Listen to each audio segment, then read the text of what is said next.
বন্ধুরা, আমি চন্দনেজি কুকিং থেকে বলছি। আজকের আমি আলু আর ছাতুর পরোটা বানাবো। এখানে আমি আলুগুলো সিদ্ধ করে নিয়েছি, এখানে আমি ছাতু নিয়েছি, কারি পাতা নিয়েছি, কাঁচা লঙ্কা কুচিয়ে নিয়েছি, আর আমি বিট লবণ নিয়েছি, পেঁয়াজ কুচি নিয়েছি, গোলমরিচটা দিয়ে দেবো। এখানে আমি আলুটা আমি আগে মেখে নিচ্ছি ভালো করে, সব রকম উপকরণগুলো দিয়ে। এখানে আমি কারি পাতাটা দিয়ে দিচ্ছি, কাঁচা লঙ্কা কুচি দিয়ে দিচ্ছি, পেঁয়াজ কুচিটাও দিয়ে দিচ্ছি। দিয়ে আমি আলুটা খুব ভালো করে মাখতে হবে, যাতে ডেলা ডেলা না থাকে, তাহলে পরোটাটা ভালো হবে না। তার জন্য আমি আগে এইগুলো দিয়ে খুব ভালো করে একটু মেখে নিচ্ছি, নিয়ে তারপরে আমি ছাতুটা দিয়ে দেবো। এখানে আমি আলুটা মেখে নিয়েছি, এবার আমি বিট লবণটা দিয়ে দেবো। এখানে বিট লবণ দিতে হবে, বিট লবণটা একটু বেশি করে দিলে ভালো টেস্টি লাগে।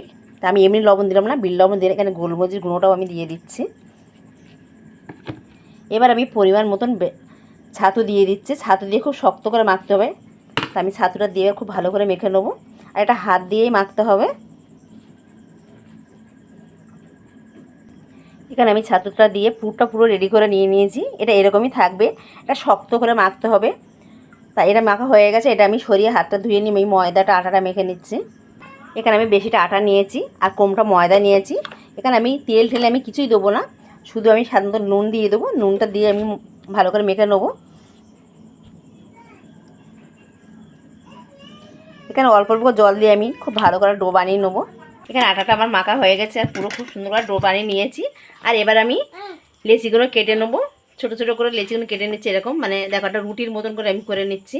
সব লেচিগুলো আমি করে নেবো, কেটে নিচ্ছি একটা করে। এখানে আমি সব লেচিগুলো কেটে আমি গোল করেও নিয়েছি। আর এবার আমি পুরির জন্য রেডি করে নিচ্ছি। প্রথমে খোল করে নিচ্ছি, নিয়ে আমি ছাতুর পুরগুলো দিয়ে দিচ্ছি। আর আমার চ্যানেল যদি ভালো লাগে আপনাদের লাইক করুন, সাবস্ক্রাইব করুন, পাশে থেকে থাকুন। আর যদি ভালো লাগে কমেন্ট করে জানাবেন। আমি সবগুলো এরকম করে পুরগুলো ভরে গোল করে নিয়ে নেব।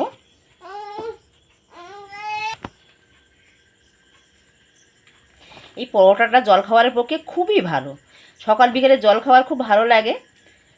আপনারা বানিয়ে খেয়ে দেখুন কেমন লাগে। আর খুব তাড়াতাড়ি হয়ে যায়, একটু আলু সিদ্ধ করে একটু পেঁয়াজ কুচিয়ে নিয়ে আর একটু ছাতু দিয়ে তাড়াতাড়ি হয়ে যায়। এটা কোনো ঝামেলা থাকলো না।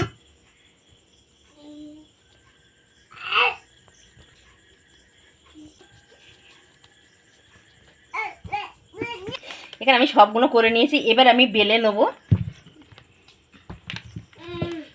একটা করে আমি বেলে নিচ্ছি।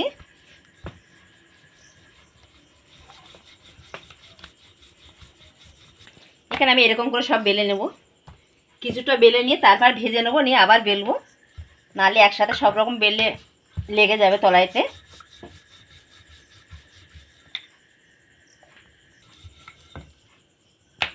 এইগুলো আমি বেলে নিয়েছি, এইগুলো আমি ভেজে নেবো আগে, তারপরে আমি ফের বেলবো। এখানে একটা তাওয়া বসিয়ে দিয়েছি, তাওয়াটাও গরম হয়ে গেছে। আমি একটা করে সেঁকে নেবো, সেঁকে নিয়ে তারপর আমি তেলটা দিয়ে দেবো। এখানে আমি প্রথমে সেঁকে নিচ্ছি ভালো করে, তারপরে আমি তেল দেবো, তাহলে অল্প তেলে হয়ে যাবে। এখানে দুটো করে ভেজে নেবো একসাথে। এখানে প্রথম আমি একটু সেঁকে নিলাম, এবার আমি একটু তেল দিয়ে দেবো।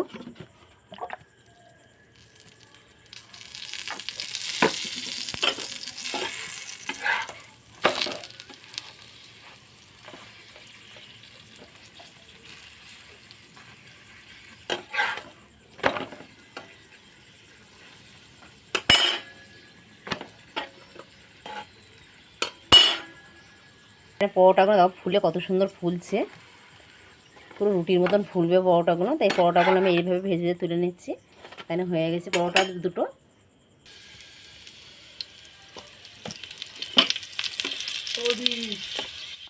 এখানে আমার সবগুলো ভাজা হয়ে গেছে, আমি তুলে নিচ্ছি। এখানে আমার আলু ছাতুর পরোটাটা সব হয়ে গেছে, আর আমি এখানে সব টেবিলে নিয়ে চলে এসেছি।